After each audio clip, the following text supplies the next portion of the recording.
Lockdown की पैदल यात्रा या दोस्तों की छोटी सी गैदरिंग, सुबह का नाश्ता या बच्चों का लंच बॉक्स, पार्ले जी ने हमेशा हमारा बखूबी साथ निभाया है। लेकिन आप में से बहुत कम लोगों को ही पता होगा कि 5 रुपए में मिलने वाले इस बिस्किट ने हजारों लोगों की नौकरियां भी बचाई हैं। और इस कारनामे की वजह से लोगों के दिलों में पार्ले जी की इज्जत और भी ज्यादा बढ़ गई है। अब क्या है पूरा मामला, आइए इस वीडियो के अंदर हम डिटेल में जानते हैं।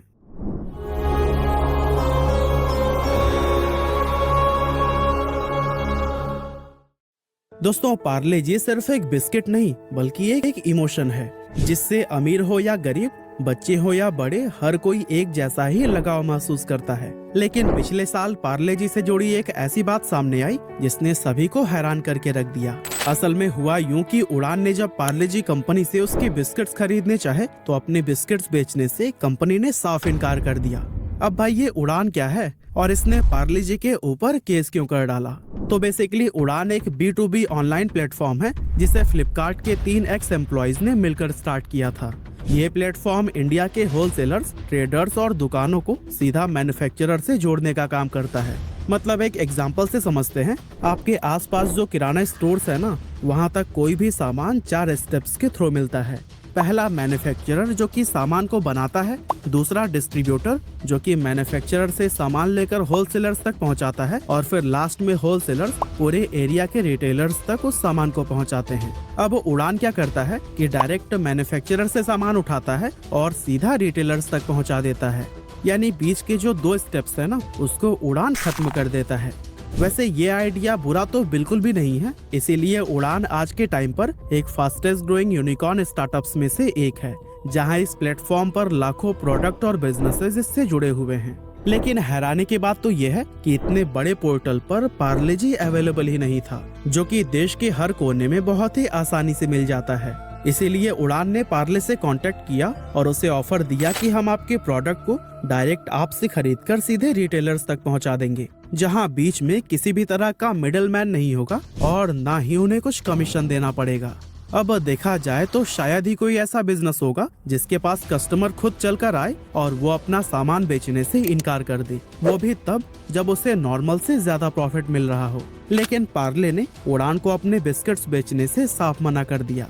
अब इस डील को मना करने के पीछे की वजह थी पार्ले जी का डिस्ट्रीब्यूशन नेटवर्क, जिसे कि उसने कई सालों की मेहनत से बनाया था। और इस नेटवर्क में हजारों लोग जुड़े थे जो कि पार्ले जी को देश के हर कोने तक पहुंचाने के लिए दिन रात मेहनत कर रहे थे। ऐसे में पार्ले ने उड़ान से कहा कि हमारे सभी डिस्ट्रीब्यूटर्स हमारे लिए इम्पोर्टेंट स्टेक होल्डर्स हैं और हम उन्हें थोड़े से फायदे के लिए बाहर नहीं निकालेंगे।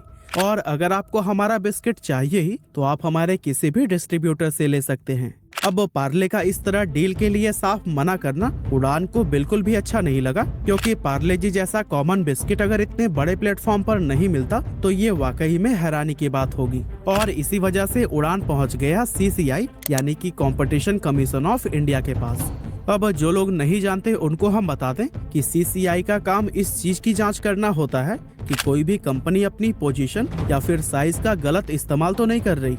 उड़ान ने CCI के पास जाकर पार्ले जी के खिलाफ सेक्शन ऑफ द एक्ट 3 के उल्लंघन का केस फाइल कर दिया और पार्ले पर डील से इनकार करने और बिजनेस करने से रोकने का आरोप लगाया। साथ ही उनकी तरफ से ये भी कहा गया कि भारत में ग्लूकोज बिस्किट के लिए एक बहुत बड़ा बाजार है, जिसमें पार्ले जी लगभग 83% का हिस्सेदार है। इसीलिए वो अपनी मोनोपोली का गलत इस्तेमाल करके हमारा नुकसान कर रहा है, क्योंकि पार्ले का इस तरह बिस्किट ना देने के फैसले का असर हमारे बिजनेस पर हो रहा है। उड़ान का ये भी कहना था कि जब लोग हमारे प्लेटफॉर्म पर जाएंगे और पार्ले जी सर्च करेंगे तो फिर कोई भी रिजल्ट शो नहीं करेगा। अब इतना कॉमन बिस्किट जो हर दुकानदार को ही चाहिए, जब वही नहीं मिलेगा तो फिर लोग हमारा प्लेटफॉर्म छोड़कर चले जाएंगे और इससे हमें भारी नुकसान का सामना करना पड़ सकता है। अब इन एलिगेशंस का जवाब पार्ले जी ने यह कहते हुए दिया कि हमारा टोटल बिस्किट कैटेगरी में सिर्फ 27% मार्केट शेयर है, इस वजह से यहाँ पर कोई मोनोपोली वाली बात तो है ही नहीं। साथ ही हमने उड़ान को बिस्किट खरीदने से नहीं रोका है, बल्कि उनसे यह कहा है कि बिस्किट चाहिए तो वो हमारे डिस्ट्रीब्यूटर से ले लें, जैसा कि बाकी बिजनेसेस इतने सालों से करते आ रहे हैं। अब इस मामले को सुनने के बाद से कंपटीशन कमीशन ऑफ इंडिया ने यह फैसला सुनाया कि टोटल बिस्किट कैटेगरी में 27% का मार्केट शेयर होने की वजह से ये बिल्कुल भी नहीं कहा जा सकता कि पार्ले जी के पास मार्केट की पावर नहीं है। लेकिन ब्रिटानिया, आईटीसी और पतंजलि जैसे कई सारे ऐसे ब्रांड्स भी मौजूद हैं जो कि इसको टक्कर दे रहे हैं और इसी वजह से पार्ले जी की मोनोपोली से इनकार किया जाता है। इसके अलावा उन्होंने ये भी कहा कि उड़ान एक ऑनलाइन B2B प्लेटफॉर्म है जहां पर कई सारे प्रोडक्ट्स मौजूद हैं और अगर सिर्फ बिस्किट कैटेगरी की ही बात की जाए तो वहां पर पहले से ही काफी सारे ब्रांड्स के बिस्किट अवेलेबल हैं।